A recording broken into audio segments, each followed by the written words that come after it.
Hello and welcome to level 78 of the Thoughts and Players podcast, the game podcast with bull takes and no strings attached.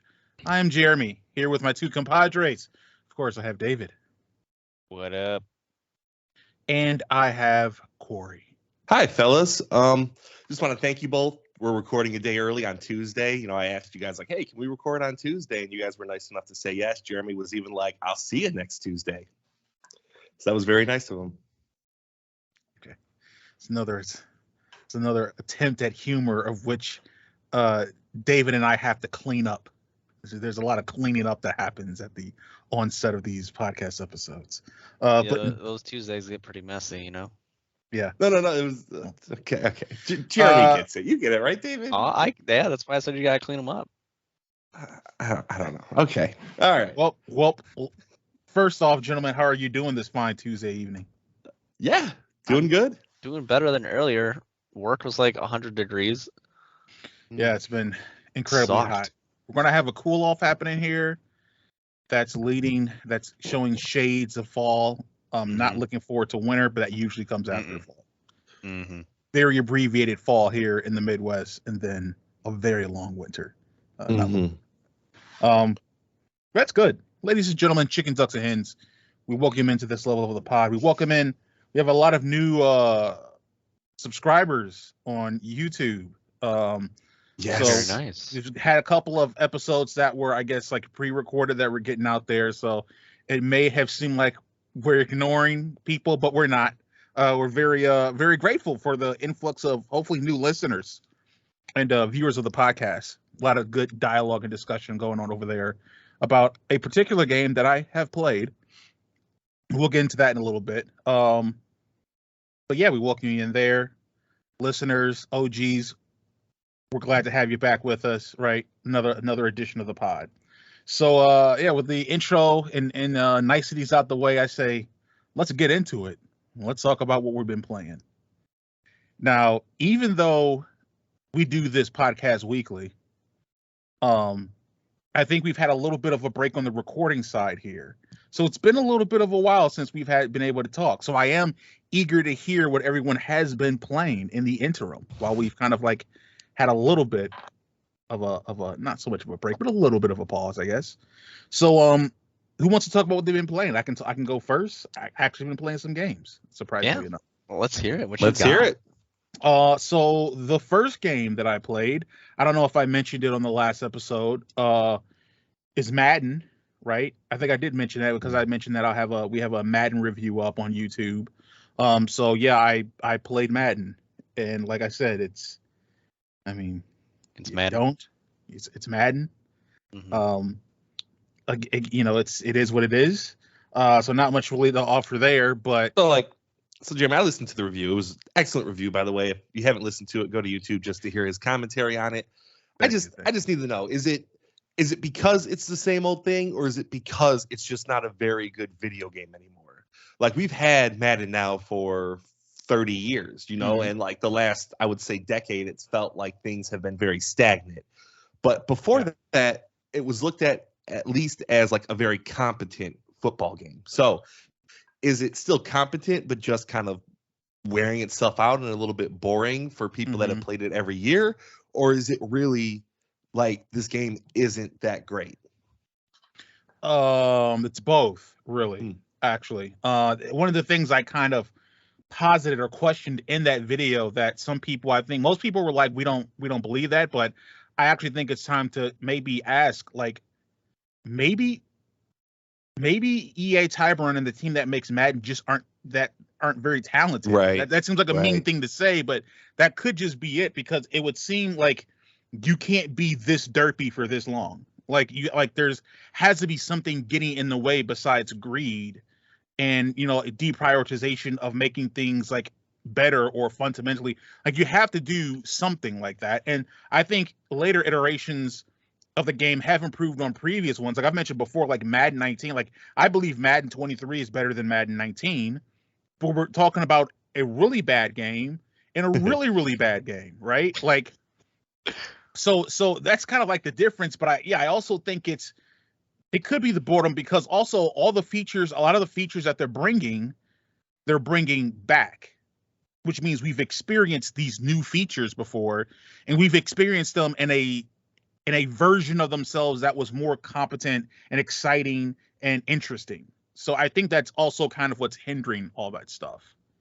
Okay, so they're doing the old EA thing where they take something out only to reintroduce it years later and new feature. It's like this should have been here the whole time. They've got like the whole like passing thing now. Like you can do interesting thing with passing, and it's like I remember that being like the major feature, the major selling point of Madden 18, and then it was like the major selling point of like Madden 20 or 21 was like passing, and it's the same kind of mechanic. You know what I'm saying? So like.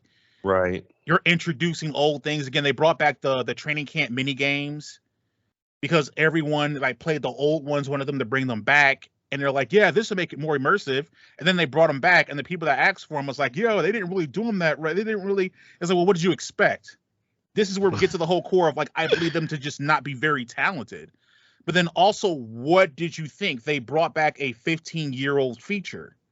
What innovation were you expecting there? You know what I'm saying? Is it fun? Because I remember playing on the GameCube back in the day on the little mini games. Those were fun. Right. But you were also a vastly different gamer with different sensibilities then. And that Madden was a little bit more arcadey. Yeah, exactly. Right. So now it's like they play it now and they're like, why doesn't this make me feel like I did when I was like 18? It's like, well, partly because you're not 18, you're 38. And you need to get the bleep together. You know what I'm saying? Like that's part of it, But yeah. So I kind of putting a button on that. I did play some Madden. Another game that will contribute to a topic I have later that I want to talk about is Thronefall. So that's mostly what I've been putting my time into. Thronefall, I think I've got close to 30 hours in it. So that's mostly what I've been putting my time into. Thronefall is it's essentially like, I don't know if you guys remember the game or heard the game called We Are Billions. Yes.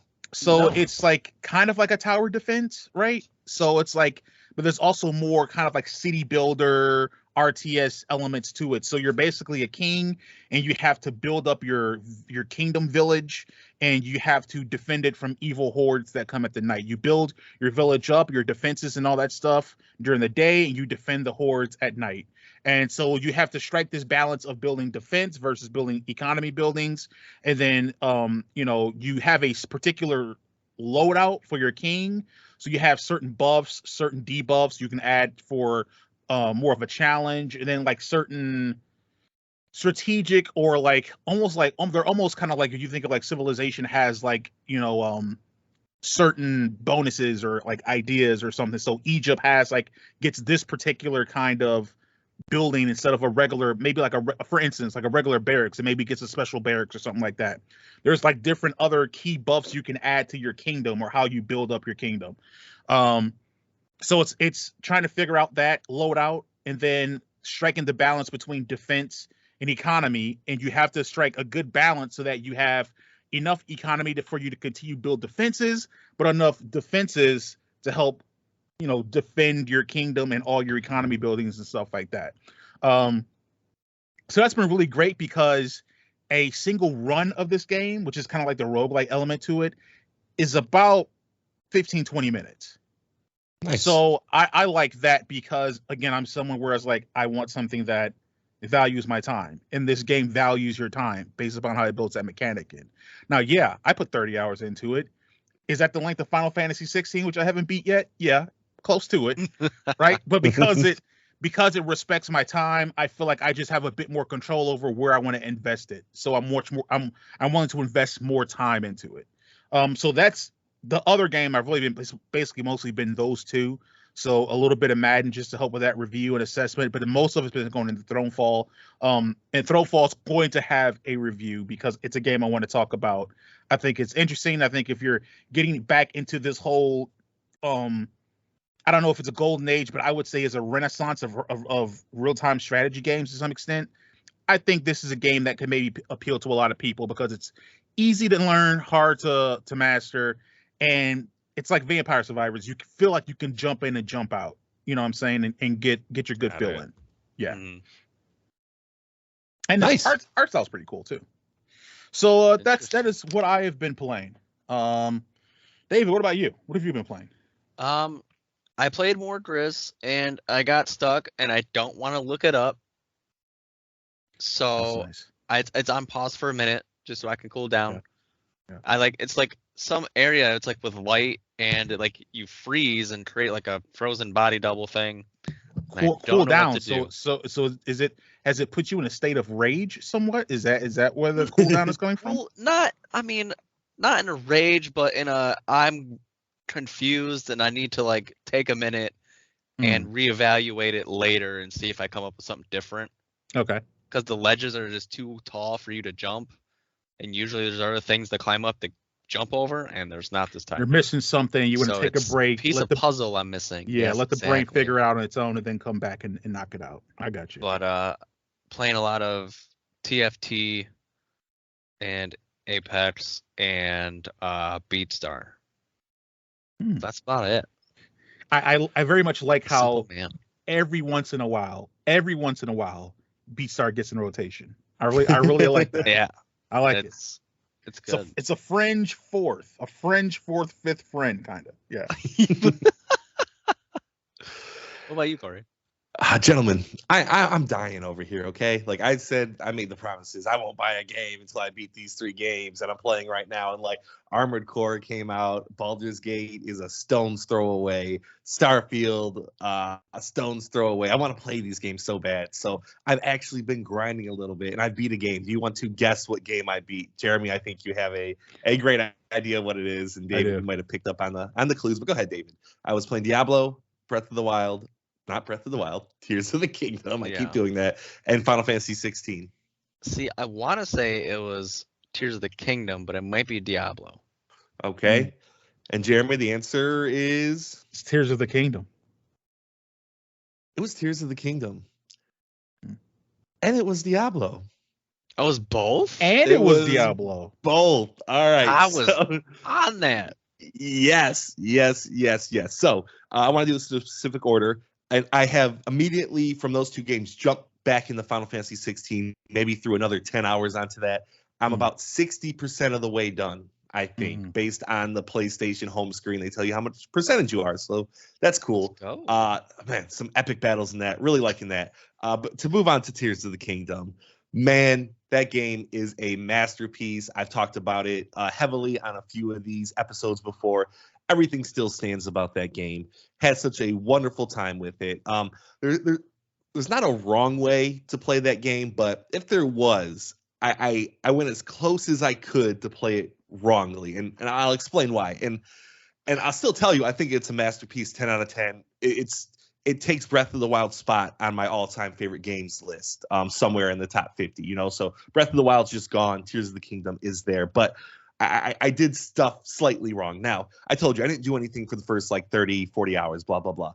And then I'm like, I want to beat this game. So I did all the dungeons. So I did about 10 hours of dungeons in a row, just like nonstop, like went from dungeon to dungeon to dungeon to dungeon because I had all the areas unlocked. So I could fast travel to those places. So like I did 10 hours of puzzles, just nonstop, which is kind of not even like a brain burner. It's just like, this is, just, it's too much.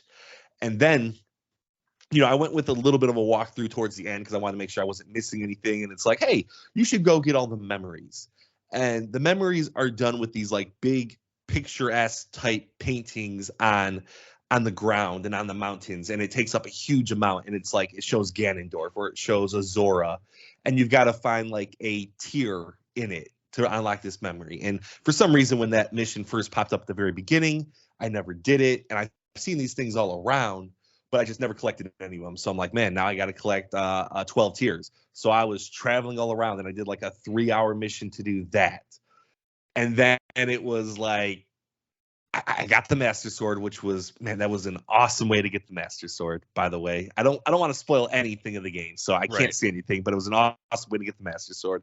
And then, of course, after the Master Sword, if you ever played a Zelda game, you fight Ganon. That's a spoiler, I guess, but you fight Ganon. So looking up, hey, should I have anything prepared? And they're like, yes, you should have stuff prepared. You should have this ability. What did I have to do to get this ability? I had to do the depths for like 3 hours and explore there. And so I did like that in a row. And I'm like, this is just not the way to play this game. All very fun. But yeah, it's just not the way to play it. So future people that are playing this game, just spread out a little more, you know? Don't put all your eggs in one basket at a time. Dungeon, but goof around, find a tier, goof around. Yes, exactly. You got this. And I just want to mention the final battle. Again, I'm not going to spoil it, but I just think I don't know how Tears of the Kingdom did this. I've never seen another game really do this, but I'd mentioned the first dungeon, there was this really big sky battle where you're fighting this dragon, right? Mm-hmm. There's another sky battle at the very, very end, and it takes place like more in the open than that battle did. And you can literally see all of Hyrule during this battle as it's going on. And it was just, I don't know, man, a magnificent sight. Yeah. It was just incredible. I like I said, I can't picture any other really big open world game doing something like that. And it was cool, man. Tears of the Kingdom, excellent game. And David, I think you had mentioned, like, do you ever feel bad after you beat a game? Mm-hmm. I think you just mentioned that last episode. I felt great. Like, this felt awesome. Like, I was so pumped after doing it, which is really weird because usually I do feel that, like, it feels sad. But no, I was like so hyped for it. 80 hours in that game. So big one. Yeah. And Diablo 4. I was kind of falling off of Diablo, as you guys know. Not really enjoying myself with it. I ended up getting the horse, which like triples your speed. And I ended up mainlining that game where I just skipped every mob, every encounter. I just went bullet point to bullet point to bullet point. I did not stop and fight anyone. And it made the game 5 times better in my estimation. Oh, absolutely, like, yeah. Yeah, like I hated it. I hated the open world aspect of Diablo where it was like I was going through these regions again and I felt the need to always fight every single guy and collect everything and check items. Like, nope. I place to place to place to place to place. Last couple hours were really cool. Definitely not my favorite Diablo, it's probably my 3rd favorite Diablo. So, but I did beat it, clocked in at 40 hours. So I have 2 out of the 3 games beat. Nice. I am working towards the 3rd, and I'm ready to buy more games. So that's what I've been playing. Which kind of brings me into my topic here, which I think Diablo is definitely one of the games of all time. Is it the best game of all time? No. Is it the worst game of all time? No. It's just a game of all time. A game that's just going to be something that I never touch, never think about, never really have anything nice or bad to say. It's just a game. And I want to know if you guys have ever played a game and you thought that about it. Like, this is just one of those games. One of those games of all time. Yeah, I actually thought about that. I actually came up with a genre that I think is a genre.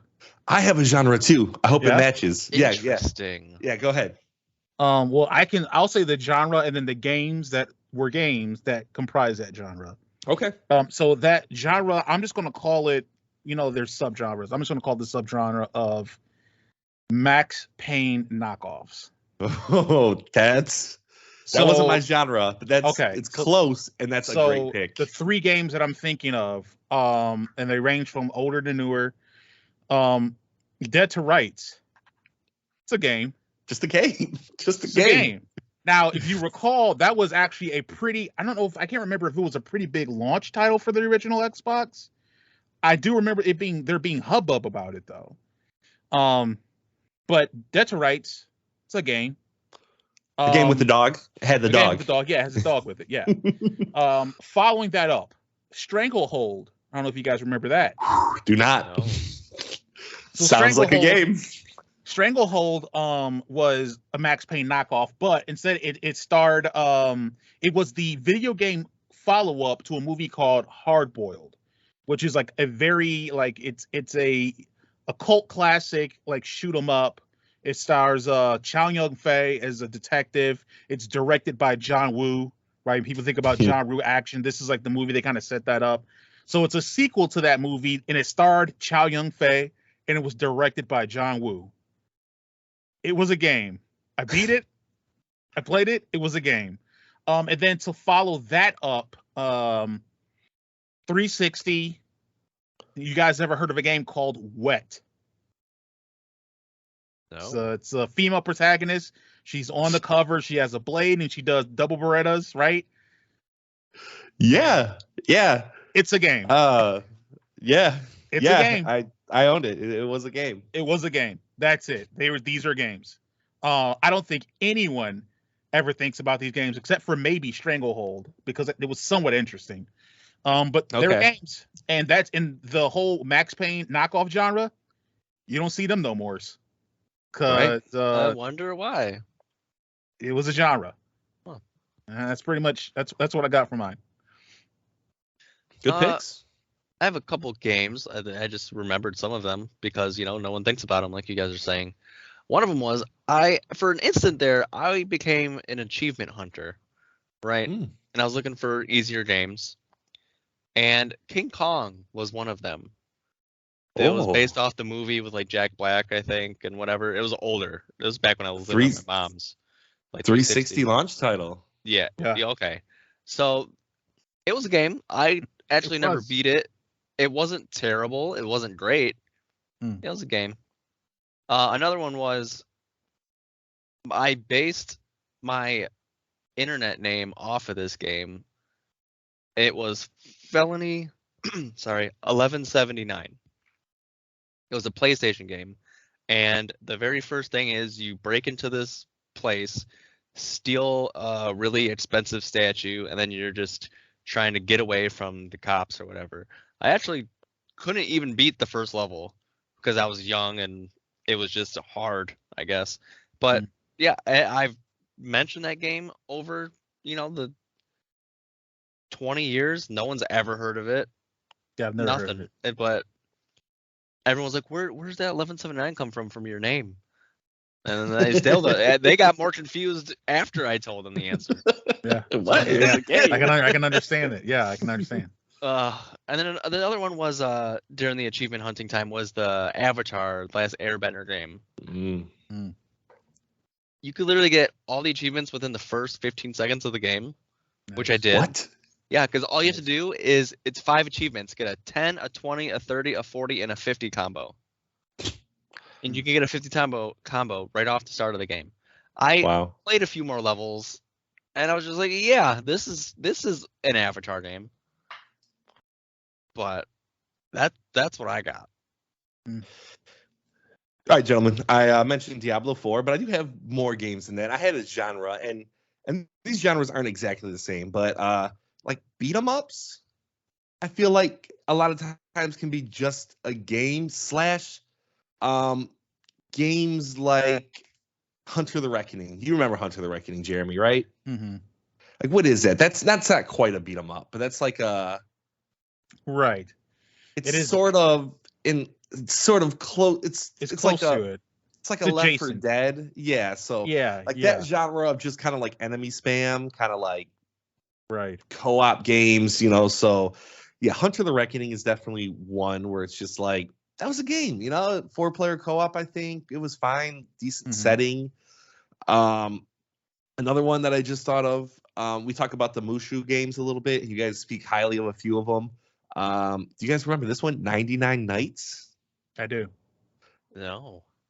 Yeah. It was just a game. Like it was just a game. It was just a game. Yeah.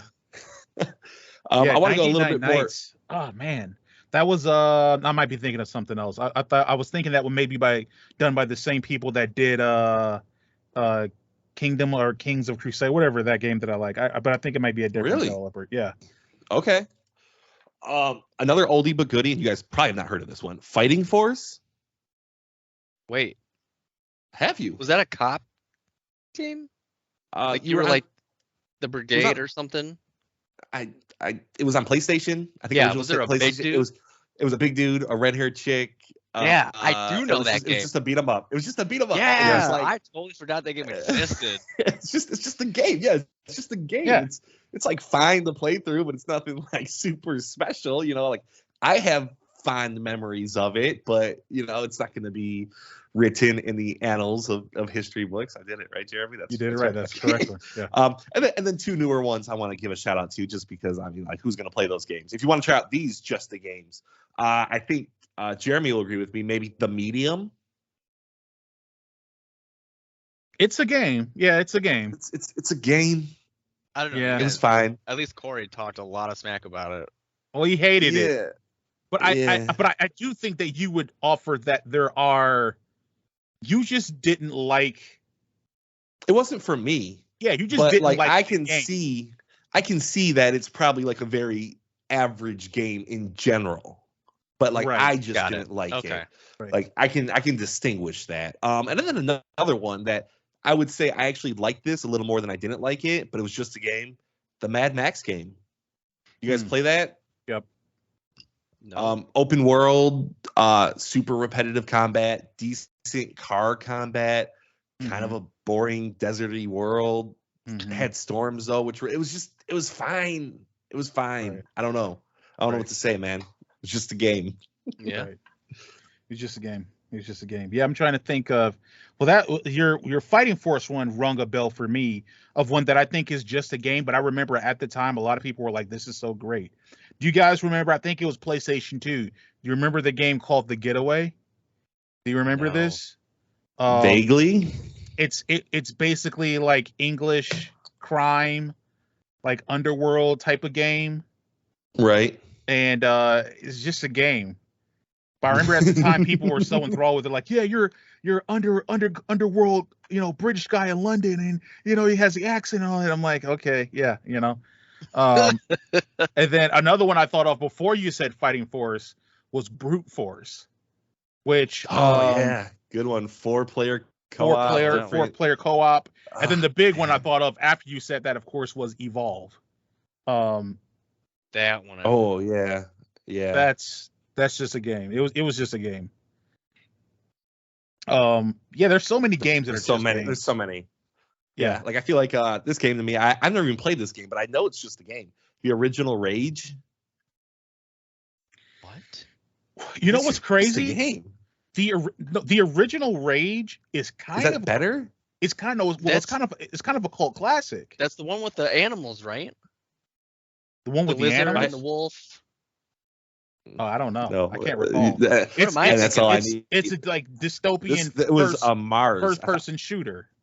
Oh, okay. Yeah. Sorry. It's under. I was thinking of Rampage. Listen, my bad. I was about to say, what letters. game are you thinking of? Because that sounds better than Rage. Yeah, Right. that game was a lot of fun. We're- Rampage, not there's just so- a game. Rampage. There's so many. Like Thief on Xbox One. Didn't that come out like launch title? You might have. You guys heard of like Murdered Soul Suspect? Yeah. It's just They're games. just games. Like who's buying these? Now, see, the crazy thing is, and this is an interesting lane as far as my thinking, because I think more than likely some of my favorite games are just games. Right? And that makes no sense to me. It doesn't. I understand that. It doesn't make a lot of sense to me. But I think some of my favorite games might be just games. You understand? Yeah, I can see that. Like, I feel like there's a handful of Western RPGs that are just completely completely forgettable. That you're like, I really like that one. Like something like Technomancer.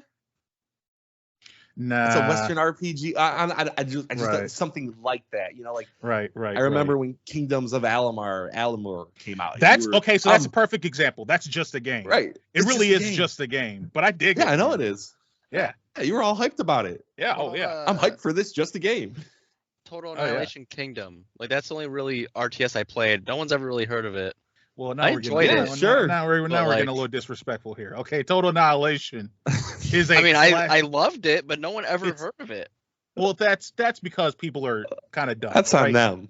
Yeah, RTS is classic. RTS is like a lot of people haven't heard of Populous, but that's a classic. That's a classic God game. I would think Got you would be looking Got it. for more, David, something like Command and Conquer, where it's not that good, just kind of there, been Yeah, there. see, he's doing. See now he's I was baiting just the saying, isn't there, response like, from me. 6 of those or something.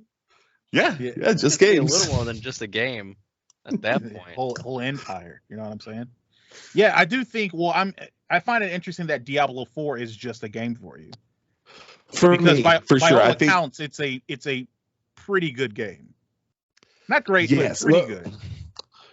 Well, Yes, I heard yes. from their update for like season 1 or whatever, like it just tanked. Like a lot of people were upset about the changes. I think there's like two types of just a game. There's just the games that are more on the bad side that you like a little bit more than people, and it makes it just a game. And there's games that are a better quality game that I like least, and that less than more people, and that just becomes a game. So Diablo falls into the one where it's I think less of it, and it's just a game. So, but it's a good game, but it's just a game.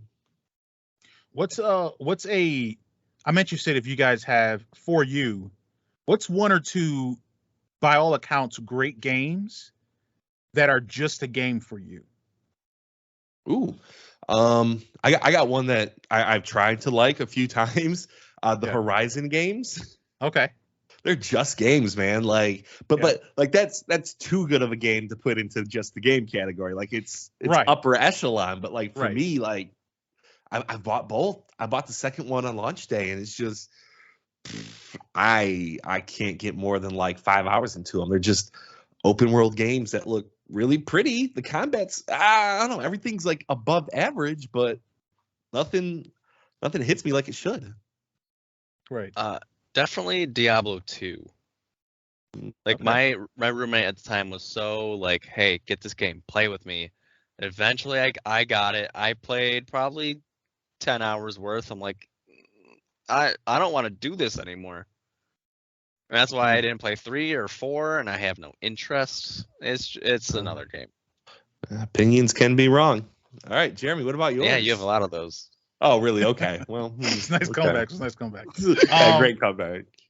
I think this may be one that kind of, I don't know if this lines with you. I think you might have mentioned this before, Corey. I understand its impact on the industry. Okay, I understand that. Okay. Oh no. But for me, Witcher 3 is just a game, dude. Wait, I thought you loved Witcher 3. No, I love Witcher 2. Witcher 3 is just a game, though, man. Like, it's just a game. You played it? Are you asking me if I played it? Yeah. Now, here's the thing. No, if you're asking, like I've said before, it's a great game because it is a great game. Like, these are all great games. But for me, it's just a game, dude. Wow. Okay. You know what I'm saying? Yeah. It's just a game. Like, I mean, in the interim, before I played and beat Witcher 2. So I was playing before then, like, and I just couldn't get into it. So wow. Didn't have a lot of sticking power. I feel you on that. The whole like it did a lot for the industry or whatever. For me, like the Beatles, I just don't care about the Beatles at all. But they made revolutionary changes to music. Yeah. Right. Same thing. I'm going back to like games that highly rated that I think are just a game. And I think a lot of people share this opinion now. But Dragon Age Inquisition. I think it was definitely up there for a lot of Game of the Years, and it won some Game of the Years from people. It was a down year for games, but still, best Game of the Year. Like, it was just a game, and it was barely that. Like, I did not enjoy it. Yeah, especially if you compare it to like the D&D RPGs that have come out since then, right? Like, yeah, it's just a game. Same that year, I think, for Shadow of Mordor. It's really kind of just a game. Really? I think it's a fairly well done Lord of the Rings kind of copying of like the whole Arkham gameplay mechanic. The thing that saves is the Nemesis system. Right? Yes, I was gonna say I think without the Nemesis system, yeah, for sure, it's run of the mill kind of open world LOTR. Yeah. But I mean, like, here's what may have saved that with that Nemesis system. If we saw crazy iterations and more games employing things like that because of it. Right now, the Nemesis system is just a cool thing they did in a couple of Shadow of Blank Lord of the Ring games. Yeah. If they would have did more with it, I think maybe it's more more than what it is. Supposedly a Wonder Woman game is gonna have it. That'd be cool. Yeah. Wonder Woman. I didn't even know they were making one of those games. Yes. Oh yeah. That's pretty cool. Believe me, we haven't. Marvel's not dead yet, as much as I want it to be. That's DC. DC, yo. Why do you do that? Same diff. Yeah. Marvel has better movies, but DC has better seasons. So we thought. So we move on to my topic. all right. All right. So mine is, what was the very first game you beat, and how'd you feel about it? Do you want to think about it? I'll go first. Sure. What do you get? Okay. So, on a technicality, I didn't beat it exactly, but it was the gold cartridge Nintendo Legend of Zelda game. Wow. Okay. So I played that with my grandpa and my brother, and eventually, because my grandma and grandpa would babysit us while my parents were at work and whatnot, and eventually, after days and days, we beat it, and I was the most hyped kid. I was jumping around. My brother was jumping around. We're like, yeah, we did it, and watched like the credits and everything, and like my brother and I tried to play. We couldn't even really get that far, but like just watching my grandpa play the entire game, I feel like that's kind of my first game I beat, and it's a good memory, because he's not here anymore, and it's something I can always look back on. It's pretty nice. Nice, man. Pretty nice. Corey, did you have your game in mind? Sure. This is tough. Like, I was young. I was very young. Right? It's and it didn't seem like a milestone at the time. So I don't think I have a clear-cut answer. So in this topic, you would think, hey, it's only one game. But no, I'm going to talk about a couple of games because I'm not quite sure. I think maybe World of Illusion was right up there on the Sega Genesis. It was a co-op game, so that automatically makes it easier for me as a youngin because I was playing with one of my older cousins. That was a Mickey Mouse game where you could also be Donald Duck, and it was an awesome platformer. I think that might have been it, or it might have been the original, not the original Turtles game, but one of the beat 'em up Turtles game because I used to rent that all the time and play it with my mom. So I think it's one of those two. I'm gonna give it to Turtles because I like that game slightly better. And memories with my mom playing games. You can't beat that. So right, exactly. So I love that. And That's then when pretty the cool. Shredder's Revenge game came out, I made her play the first level with me. The new Turtles beating them up. So that was cool. So That's yeah, I so think those two might be up there. Man, I'm trying to think here. Well, I got one for sure, but so I'll just roll with the one. The game I beat, again, we're young, super young, so I'm going with the game that I remember beating and having a response to. So that game is going to be The Lost World Jurassic Park. Okay. Played that game as a kid all the times. Original PlayStation game, came out in like 97, 96 or 97. There's a level, and people listening, Big Beard Josh is going to know this because he's brought it up to me multiple times. There was a level where you play, well, there's a series of levels where you play a Comptosaurus, little green guy, right?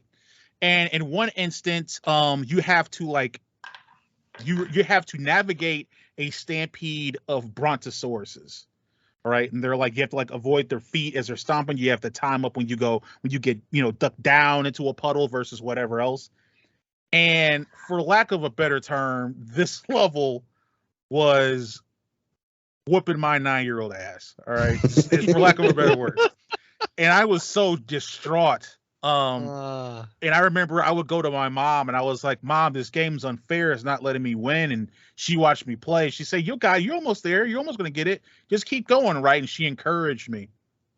And I remember finally beating just that level, not even the whole game yet, just that level, the elation, the feel of victory. And she's like, yeah, there you go. And cheering me on and just an overall feeling of triumph. I went on to play the rest of the game.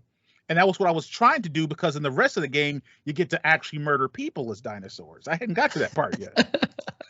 I was just murdering other dinosaurs as dinosaurs. I got to the people later on. When I finally beat that game and I look back on my journey, I felt I had conquered the world. I had conquered the prehistoric world with that game. So yeah, I say that's the one that like that rings as far as the first game I beat. That's the first game that I remember beating and having like an actual true emotional feeling with. Before it was just if I beat a game, oh okay, done, on to the next one. With this one, it was I accomplished something, I achieved something, and I felt that, right? So yeah, Lost World, Jurassic Park. That's it. I actually, this is one of those things where kind of like David, what you were saying before, with like old games you go back and beat. I'm considering going back, getting an old PS1 and getting that game so I can play it again and see how stupid I was as a kid as I freaking beat this game in 45 minutes, right? But yeah, but yeah, that's the game for sure. That's awesome. That level just sounds difficult. Oh, it was the worst because you had to judge the depth and everything, and when they timed up the crushing or whatever, and then whenever the brontosaurus crushed your compy just laid there flat, and the camera stayed on him for a second, like, look what you did, you stupid child, and then it would fade to black and bring you back to the beginning, and you had to always start. Just back in the day, you had to always start from the beginning. Yeah, it wasn't a midway checkpoint or anything like that. Go all the way back, do it again. So that's why I never beat Ninja Gaiden. I just couldn't get past the third level, and I was tired of just game overs and restarting. On the Nintendo? Yeah. Oh, that's notoriously like one of the hardest games ever made. Mhm. So Yeah, like, that's no shame on that, like man. the third level, like Yeah. man, it was a good game though. Very nice, very nice. It's not like I mean, I wonder, right? Like, we probably still get those feelings of like triumph when we beat a game now, but it's nowhere near the magnitude of when we were little and playing these games. I think unless it's a game I think that maybe is maybe attached to a certain arc or journey you've had in your adulthood recently, and it has that significance. Otherwise, I don't know. I don't think any game. I'm thinking back. That's like when I beat Skyrim. I had nowhere near the amount of triumph in my bones I felt than when I beat that freaking Lost World game. No, I yeah, for sure for some people, but I feel like I get more elation now than I did when I was a kid. I didn't really necessarily go and try to like beat games when I was a kid, like I didn't. I played them, and now like there's such great payoffs in these games, like something like God of War. It was just like so amazing to beat that game. And even like I said, Tears of the Kingdom, where I felt pumped afterwards. And like I think something that like difficult games, I've been beating difficult games in like the last like 4 or 5 years, and there's nothing like beating a very difficult game, like.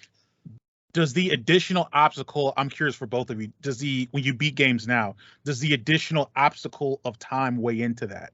The idea that you no longer have as much time to invest in figuring out how to navigate a level or a boss as much as you would have before. So it's almost like you're doing more or doing the same with a little bit less because you have less time and so many other things that are dividing your attention, right? I feel like video games could have got a larger slice of if you think of a pie chart, a larger slice of the brain than it does now. So does it seem like when you actually get done doing that, you know what I'm saying? Like Corey, you just said you put 80 hours into Tears of the Kingdom. Yeah. Do you even know how you got 80 hours? Like, where'd you get the 80 hours from? Yeah. You know what I'm saying? Yeah. Because I kind of feel that way too. I mean, it came out in May, so it's been 80 hours over 3 months at this point, 4 months, 3 months. Right. Yeah, it was a slow burn, but yeah, I understand what you're saying. But like you had mentioned, like I wanted to go back and see how much of an idiot I was as a 9-year-old. Like I think as seasoned gamers, we've probably seen everything that a game has to offer. So like, take Tears of the Kingdom for me. Like some of the dungeons were like they showed a puzzle and it was just doing the steps of the puzzle. Still very fun, but it wasn't like I was stuck at it and like racking my brain for an hour or two. Like how do I solve this? Let me try this. Let me try this. It was like, okay, I see what I have to do. Let me make the steps to do it. So I think we're probably smarter. Yeah. Some of us. No, I mean, I kind of feel like I agree with both of you. Like, as a child, you beat a game, you didn't have anything in life like waiting for you. You just went on to the next game or went and hung out with friends and stuff. and it was just another day. But now you beat a game, you're like, okay, I'm back to reality, and the essential dread of being an adult. But it's also nowadays you beat a game, you understand a lot more of what that game is like inherently telling you, Yeah. and understanding little things and stuff like that, as like a 9-year-old you're not going to understand. Mhm. So beating most games, you're going to feel better about it because it's more so of beating and realizing the story and feeling what they're feeling. When you're 9 years old, you beat a game, that was it really most of the time. So Yeah. I'm on both sides of the fence on this one, I think. Yeah, I was just curious about that. I think, I do think that's kind of the knowledge we have, the savviness we have as seasoned gamers now, I guess, kind of like expedites us being able to get to the solution of something a lot quicker than we did when we were little. We were seeing things for the first time, right? So there may have been certain puzzles or like certain like concepts that I'm figuring out for the first time that serve my long-term gamer brain now, but at the time didn't know, so it just took longer. Right. Yeah. Very interesting. So speaking of games and buying these games in difficulty. So I had mentioned that one of the other games I've been playing is Thronefall. It was an indie. I think I grabbed it on sale or when it was going like launching from early access or something for like it was like $7. And so for me, 30 hours and on $7, and I've probably got, and they're going to be adding content to it, so it's going to pay for itself. I feel like this is going to end up being my Software Inc. 2.0 as far as return on investment. But I bought this game. I fired up Steam. This game popped up in my recommendeds. I read it, and then I just bought it. Which, if anyone knows me, is antithetical to how I approach buying games all the time. I constantly do research. I weigh how many hours it may take to beat it. Right? I am my game buying methods are anxiety filled. They're borderline OCD ish. There's nothing compulsive or just on impulse with what I do, and yet I did that. And I tried to think, when is the last time I ever just bought a game sight unseen? I just saw it. I was like, all right, I just bought it. That's it. So I was curious if you guys, because we've talked about, Corey, you had the topic before about our game buying process. So I'm curious if you guys have ever bought a game just when you saw it right then and there. Maybe you were walking down the aisle and you just turned, you said, oh, this game cover looks cool, I'm going to pay for this. Or you just fired up Steam or whatever digital platform, and you were like, okay, sounds like it might be up my alley, and you just bought it. And didn't watch a trailer beforehand, didn't see any developer notes, didn't read a blog about it from Kotaku or anywhere like that, right? Like you just bought it. You just bought it. Oh my Kotaku. Okay. Such a difficult question, Jeremy. I have one. Okay, go ahead, David. Okay, so it's actually very recent. Is the Gris game? I opened up Steam, to go play my usual games. Yeah. And just the banner that it had for it just looked amazing. It looks like a video game made out of watercolor. I've never seen that before. I was like, this looks pretty cool. I had no idea what the game was. I had no idea how intricate it was going to be. Nothing. This game is literally like 6 keys. That's all you need. Nothing fancy. But yeah, I think it was like $8 or $9. And I was just like, you know what? Sure. And it turns out to be it's a fairly decent game. There you go. You just said this. Hey, this banner looks really cool, and so I'm going to buy this game. Yeah. But besides that, it's like really hard. Like I guess based on friends' recommendations, my friend said, "Hey, play Overwatch." I was like, "Okay." Right. Yeah, like But- outside of that, like just on her own, just buying a game sight unseen. It's very difficult to think about other ones. Yeah, I don't think I really have a great answer for this. That's not how I buy games at all, and I don't, go to Steam a lot, so I don't see those like huge, massive sales, and Right. it's just difficult for me. If I had to give some examples, like I bought a game because as you were saying the topic, you didn't necessarily say good games, just a game, Just A game. It could be right? bad. And I bought X Blades, which I think I've mentioned just a couple times before on this podcast. I bought X Blades sight unseen because I thought it was Ninja Blade. And Ninja Blade is made by the same people that maybe it's From Software. I think it's From Software that makes Ninja Blade. It might be, yeah. Yeah, and it got like good ratings. I remember Ninja Blade getting good ratings. I'm like, oh, this is the game. It was on sale for like $10, and it wasn't the game. It was a horrific game, one of the worst I'd ever played. So, yeah. And then Jeremy, I swear to God, this was the game I was thinking of, and it's been never mentioned on the podcast before today. It's never been mentioned on the podcast, but I was thinking of this as I was trying before you mentioned it today. Yeah. But Wet was one of those games. It was. Yes, I think I've maybe seen a little bit about it, but not much. It wasn't something where I watched trailers for. I just, I heard like slow-mo, and it was okay. Like we talked about, it was just a game. Right. Another one maybe where I definitely had a little bit of information, but not a ton. My history with Overwatch is sort of like that because what was the game that was slightly like Overwatch but not Overwatch, made by the Borderlands people? Battleborn. Yeah. So I remember Battleborn came out. I downloaded the demo, hated it. It got horrible reviews. It did. And Overwatch came out, and I had no hype. I wasn't watching trailers. I wasn't looking at it. And then all of a sudden I saw, maybe a few things, and I bought it. But that's not really the topic you're asking for. So that's the best examples I kind of have. It's very tough. Limited information. Would you say Ghost was kind of like that? I was. Yeah, Jeremy's reading my mind today, man. I was gonna say Ghost was like that. Yeah, I remember we both went into that with very little information. Now, obviously, it's impossible not to have information about a game like this day and age, almost, especially a game that big. But I had as little information as you could kind of have. Yeah, Right. Just I didn't watch the direct beforehand, and I just needed a game. So I think it was like literally maybe like the announcement trailer, and then that game. Okay, I'll just buy it. Yeah, and it's just one of the best games we played in the last decade. Yeah. Right. I know, right? So, Worked out. Yeah. With Thronefall, it was literally like I'd never heard of the game. And then it's interesting. I was like, oh, okay, yeah.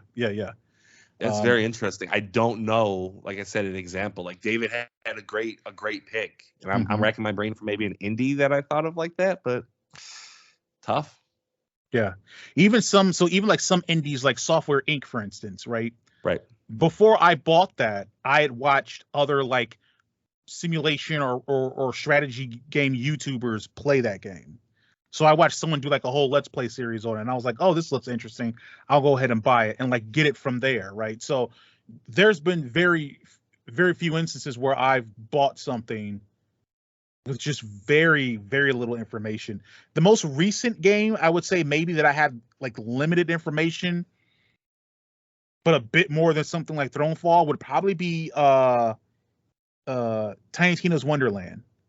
I think I saw like some trailer footage of it, and I was like, "Oh, that's cool." And then later on, I went ahead and bought it. But besides that, yeah, I can't remember the last time I did something like Thronefall where I was like, "Oh, buy," and then that was pretty much it.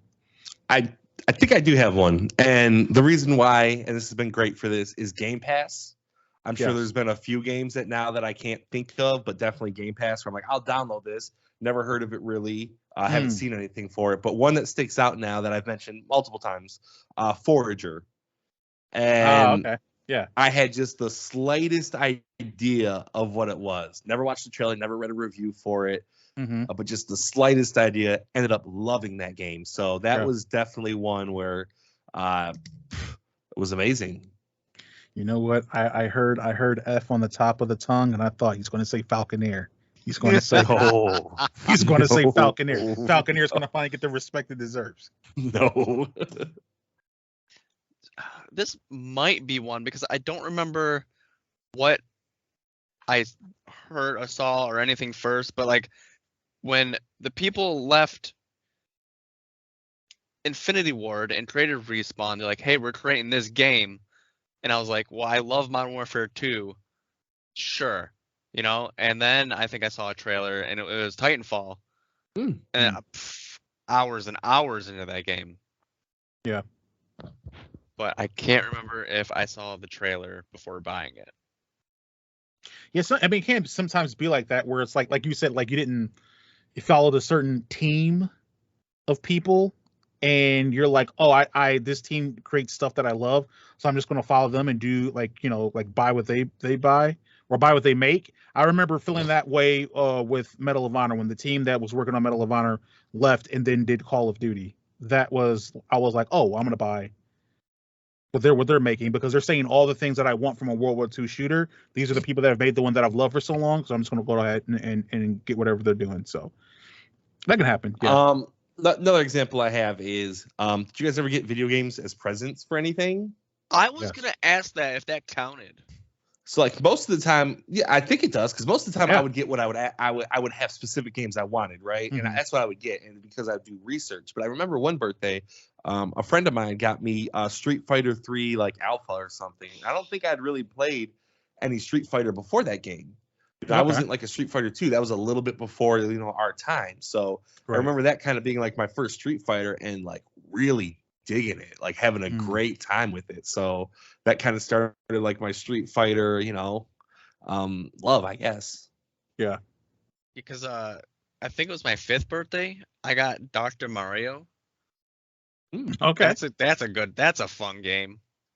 I don't think I heard of it at that point because I was really interested in Sonic, which I also got for my birthday that year. So I went crazy over that. But yeah, Dr. Mario, that was a good one. Very nice. Yeah, I can't think of any that I wasn't aware of or wouldn't know about as far as games. Yeah. But cool.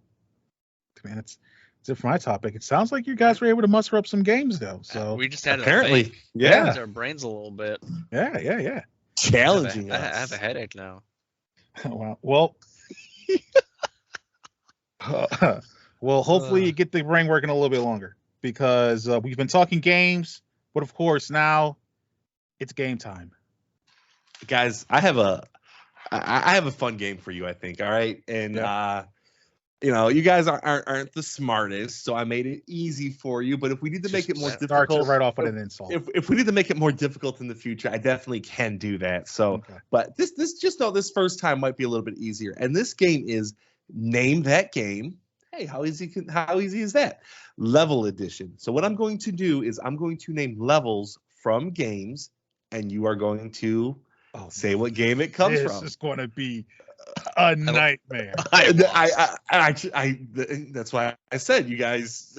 I tried to make it so easy, and I tested this, and my brother got like 10 out of the 13. I did 13 because it should go quick, and I want an odd number, so there's a winner. My buddy Eric actually did not do good, which I was surprised about because growing up we all had like the same type of games, so I thought he would know a lot of these. Yeah, you guys might not know some of these, but let's just try it out. Name That Game. Level edition. I'm going to name a level from a game. You tell me what game it's from. Some games I will just accept the series. Okay. But some games I will not. So try to be specific, but and it's first come, first serve. You hear the level, you say what game it is, and I'll give you a point. Okay. First up, Green Hill Zone. Sonic. 1 point for David. Nice one, David. Second up, New Donk City. Donkey Kong. Country. Dang.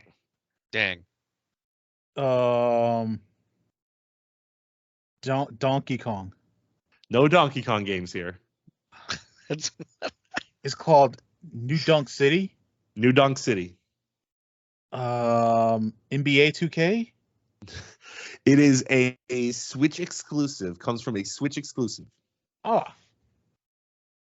New Donk City. Do I still get to guess? You can keep guessing. Oh, Switch cool. Exclusive. I stopped thinking.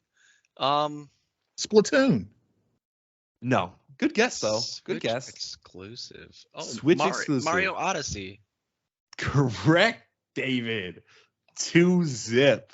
That's the mayor. Yeah, it's a great level. And I did gear some of these levels towards games that you might play and some towards Jeremy. Maybe this is a Jeremy one. Sorry, David, but just know that you have a couple games coming later. Okay. Suicide Mission. Not a level per se. It is a mission, but it's close enough that I feel like it's in the spirit of things. Suicide Mission. XCOM. No, but your head's in the right spot, in the right place. Halo Wars.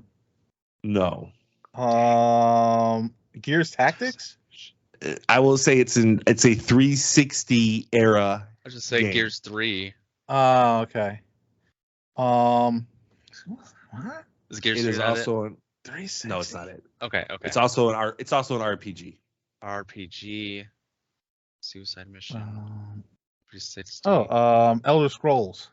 No. All right, maybe Jeremy does it. Then did he play it's this game? Did he play this game? Maybe Fallout. No. What? It is the second in a trilogy of games that were all out on the 360. Trilogy Fable, RPG. Right? No. The Dragon Trilogy Age games? RPG? No. All out on a 360. Think space. 360. Mass Dead Effect? Space. Which one, Jeremy? Would be Mass Effect 2? Yes. Okay. Dang. I had to spoon feed you that one, You but that's did, okay. yeah. That's fine. Did you not play Mass Effect? I did, but Mass Effect is just an overdose of information. Okay, all the hey, time. fair enough. That's just the big mission at the end of number 2, you know, Yeah, where you can I lose. got you. Okay, all right. Yeah. Like I said, that was kind of for you, that one. But let's move on. Library.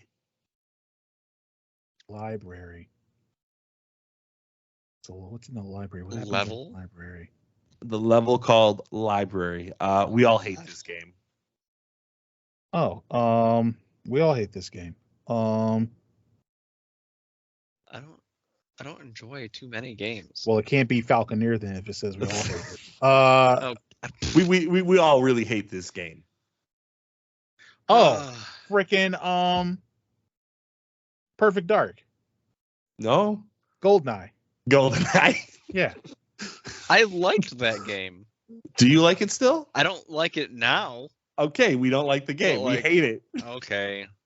Yeah, I almost. Sorry, man. I thought we all hated it. I almost guessed Goldeneye first, but just to cover my back, I said Perfect Dark. Okay. Yeah. Next up, The Library. Okay. Okay. I'm getting a little cheeky over here. Oh The my God. library. Perfect Dark. No. Okay. The Library. My brother got this one right. My buddy did not, but it is like the most famous level in one of the best games ever made. That I know, Jeremy. Yes, David. Wow, you stole one from him, David. The Library. That's where that's the flood. The right? flood. Yeah, Yeah. the flood. Yeah. Listen, like I said, I screen tested. I probably should have went with something like Pillar of Autumn or The Maw. I feel like those probably stick out more, but the library. But the library is a good one. I was putting it together. I was just putting it together slowly. But I thought that sounds like when the flood shows up. I love how you said one of the greatest series, and I can't stand Halo. Right, I know. Yeah. All right, so these next ones, I think there's a few easy ones, so just get ready to shout them out. Next up, we have, and this I don't think is officially the title, but this is what the community calls it. So this is a little bit cheating, but the Turbo Tunnel. The Turbo Tunnel. What is the official name? I don't know. This is what I would have called it. The Turbo Tunnel. It actually might be. It might actually be called this. The Turbo Tunnel. Think it's a tunnel where you're going very fast. Yeah, it can't be another Sonic game, right? Is it? It's not Sonic. Who else goes fast? Is there a Flash game? No. This isn't a racing like a Need for Speed or something. Nah, that doesn't make any sense. Turbo Oh, Tunnel. this is actually the name of the level. It's the third level in this game. It's an old school game. Let's just say maybe you're riding vehicles. Mario Kart. No. Notoriously difficult level. Extremely difficult. Battletoads. David, you're taking hints really well, man. Like, you ain't gonna let that girl pass you up. You're taking such good hints right now, man. Battletoads, 4-2. Remember, it's first one to 7, I think, because I have 13. Next up, get ready, guys. Yeah. Rainbow Road. Mario Kart. Oh, Mario Kart. That's David again. David, 5-2. Jeremy, come on, man. Come on. All right. And unfortunately, David has a couple of his games still at the bottom because I gave you Mass Effect, Halo. These be the rules. Okay. This 100% is not the official level name. The level name is officially Chapter 1-1, but the community refers to it as the Village. Resident Evil 4. Yeah. Unbelievable. Yeah. I can't. I can't. Oh, that's funny. David, it's like your favorite game. Hey, I didn't think he was gonna say. That's funny. That's funny. Yeah, that's like I thought great it was one, safe. Jeremy. Yeah. All right, so here we go. Final Destination. Smash Brothers. David, what a yes. My brother and Eric have probably combined 3,000 hours in the Smash Bros, and neither of them could get it because I don't think it sounds like a Smash Bros stage. It doesn't. Right. That's like When it's taken- when it's- that's the pro like. Yes. Yes. I think taken out of context, though, it doesn't sound like it would come from Smash Bros. It would be like a horror game or something, but great one. Jeremy, you're one away from David taking this whole thing. So Gotcha. Next up, the Water Temple. Zelda. Yeah, you got it. Yes. Yep. 6-4. Through the Fire and Flames. Guitar Hero. Do you want to say which one it is? 3. I'm gonna give it to you. Yes, that's correct. Is that a level? Kind of. You know, that's what you would consider levels in Guitar Hero. Right. Yeah. That's like the well-known like level of like testing your ability though, right? Yeah. Like I said, some of these are a little iffy with if they're really levels. Mike Tyson. Punch Out. Oh, Mike Tyson Punch Out. There we go, David. Wow. And finally, The Pit. Twisted Metal. A good guess, but no. No, The Pit. I feel like David knows it. Or something. It's like an old Sega game. No. I'm thinking too far. Pit. I feel like if I give you this one hint, you'll definitely just get it right away. So, how can I do this? It's from another fighting game? Mortal Kombat. Oh, The Pit. And that was Yeah, another one I thought spikes David at the would get. bottom. Yep. Nice. Nice. Final score 8-5. David, you are the winner. Well earned. And that was Name That Game Level Edition. That was actually, I liked that. Very interesting. Yeah, it was good. You guys liked it? Yeah. Okay. Yeah. Well, hey, maybe we'll do some more in the future. You know, we can do levels. We can do song names. You know, there's a lot of things we can do with this. So, David, good job, man. You earned that victory. Thank you. And Jeremy, I can throw it back to you, man. All right. I mean, well, game time's over. David's the victor. That leads us to final thoughts, where we make a final thought about a podcast. It can be related or unrelated to the podcast episode. David, you are the victor.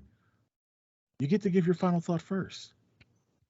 My final thought is, I think it's pretty cool when companies hire people that made mods for their games. They're like, you know what, this person does a pretty good job. We could have them on our team. You know, I think it's not happened that many times, but I just read an article. I forget. I think it was Starfield that they modded Skyrim or something, and they're like, you know, this guy's good. So we'll get them on Starfield. Yeah. Well, that's pretty cool, you know. Like if a company notices like that like too. that. Yeah, sounds like by initial impressions they maybe could have used more of them. I don't know. Honestly. Well, it doesn't always work out. I feel like Madden hired like the top ranked guy in the world. And Madden hired like a bunch of like community people, and the game's just gotten worse. So it's like, yeah, maybe you guys don't have great ideas. right. Yeah. You can be good at the game, but have no idea how to develop it. Right. That's true. Yeah, Corey. Okay, Yeah, I'm very angry about two things, and I think I know one of them.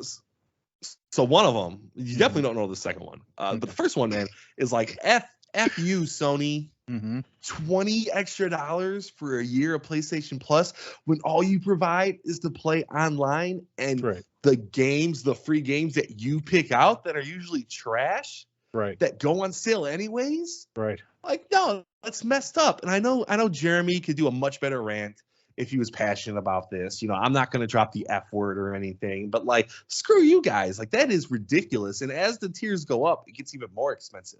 I think the highest tier is even like $45 more a year. And that's to say, that's what I heard was it went up $40. Like, so here's the thing, like, you don't need PlayStation. Like, if I become a PC gamer, this will be one of the main reasons why. Because I don't need to pay $80 to play online games. Like, that's ridiculous. Right.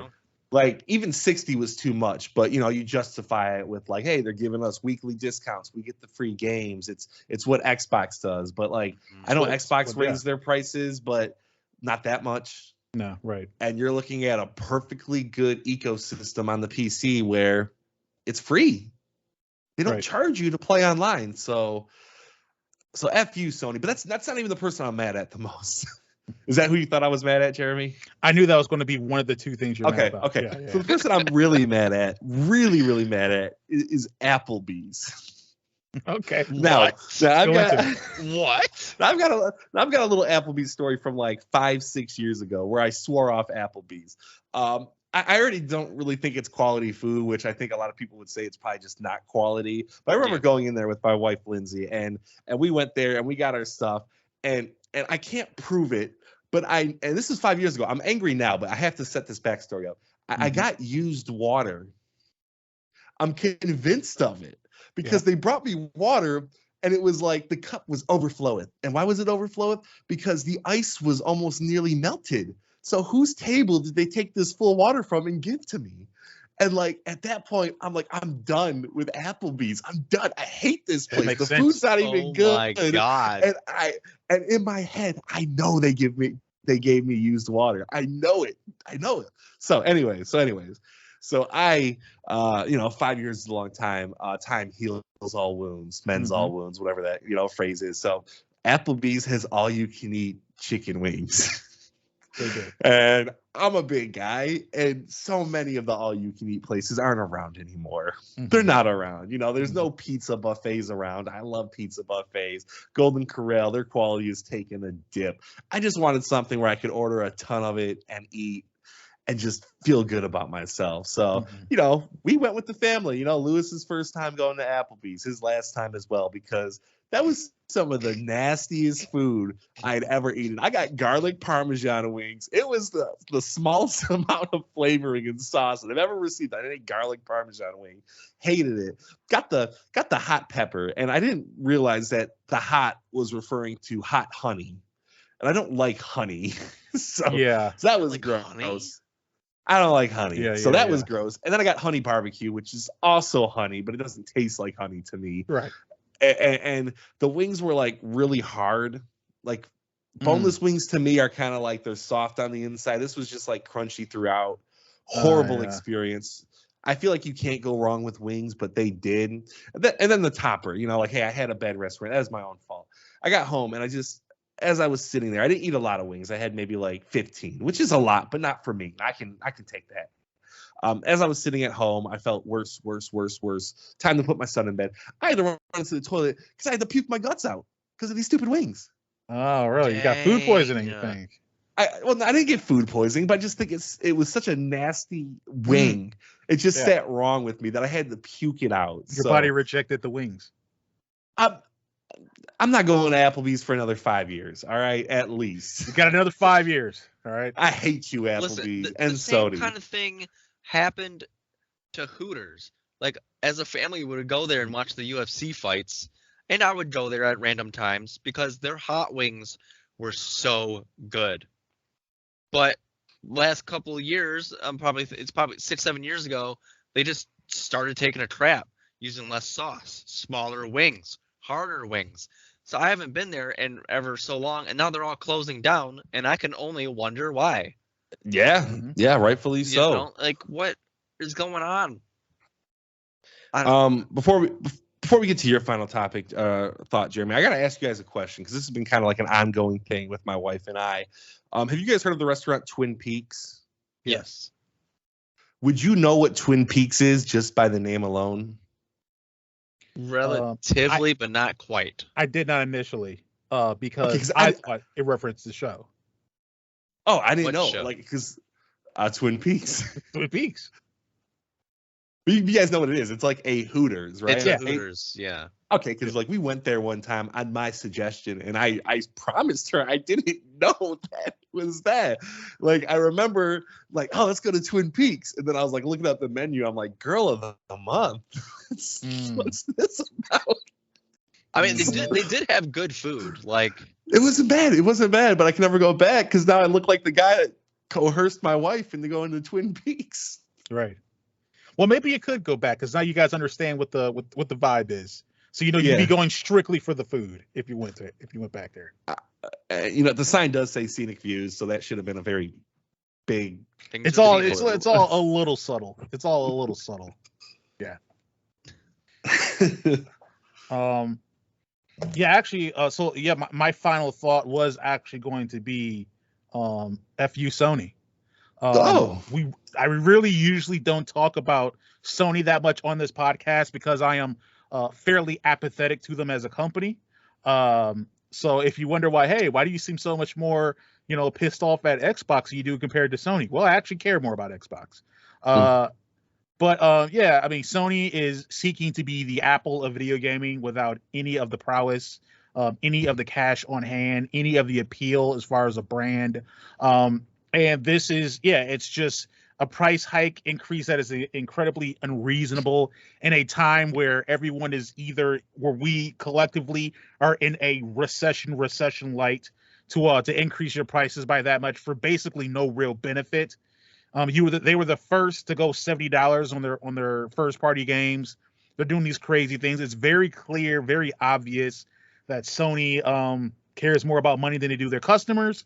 And this would be more apparent and they get called out more if the media didn't have so much of a bias towards favoring Sony and instead giving any other game that isn't a Sony game or maybe a premium Nintendo game a 7 or 6 out of 10.